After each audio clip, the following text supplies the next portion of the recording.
पत्नी ने चूड़ियां फोड़ी, बेटे ने मुंडन कराया, 24 घंटे के बाद में जिंदा लौट गए मुर्दा। नमस्कार दोस्तों, स्वागत है आप सभी का एक बार फिर से। बड़ी वारदात निकलकर सामने आ रही है ग्वालियर के इंदरगंज के नगेजा रोड से, जहां पर रोहित अपने परिवार के साथ में रहता था।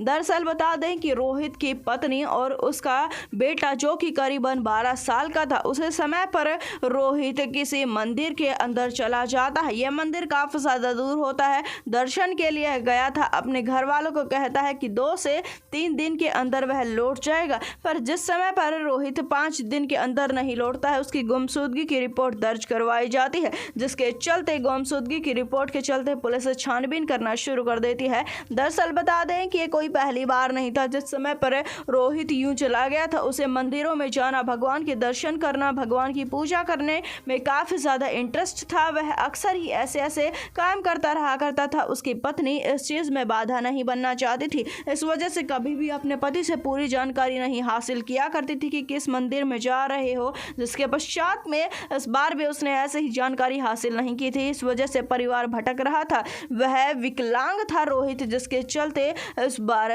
घर पर एक दुख का पहाड़ टूट पड़ता है। पुलिस 1 से 2 दिन तक जांच करती है, बाद में एक पार्क के अंदर विकलांग लाश मिलती है। यह आदमी रोहित की कदकाठी का ही था, जिसके पश्चात में महिला अपने पति की पहचान करती है और पहचान करने के पश्चात में उसे तुरंत ही लेकर आ जाया जाता है। घर पर काफी ज्यादा दुख का पहाड़ टूट पड़ा था, जिसके पश्चात में इसे अंतिम संस्कार की तैयारियां होना शुरू हो जाती है। हर कोई काफी ज्यादा परेशान था, महिला का रो रो कर बुरा हाल था। अपने पति को देखकर, अपने पति की लाश को देखकर लड़के का मुंडन करा दिया जाता है, महिला की चूड़ियां तोड़वा दी जाती हैं। उसके पश्चात की बात है कि घर में मातम सा पसर जाता है, अंतिम संस्कार कर दिया जाता है। अंतिम संस्कार के दूसरे दिन जिस समय पर अस्थियां लेने के लिए परिवार जा रहा था, उसी समय पर एक ऐसा कांड हो जाता है, जानकर आप हिल जाएंगे। उसके अगले वाले दिन ही सुबह के समय पर रोहित अपने घर पर आ जाता है। महिला दूर से अपने पति को देखती है तो उसे भाग कर गले लगा लेती है, रोना पीटना शुरू कर देती है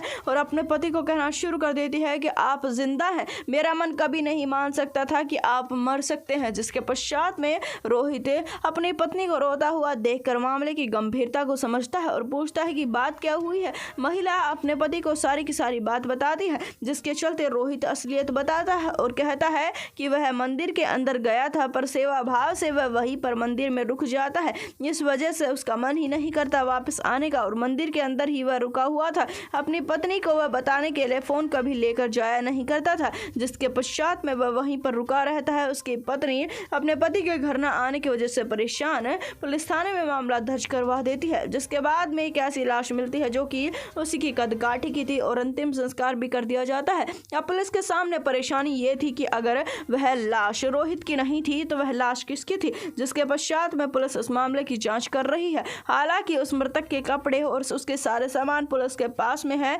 पुलिस का कहना यह है कि जल्दी से जल्दी यह पता लगा लिया जाएगा कि यह लाश किसकी है। इस वारदात को जितना हो सके उतना शेयर कर दे, चैनल को सब्सक्राइब कर दे।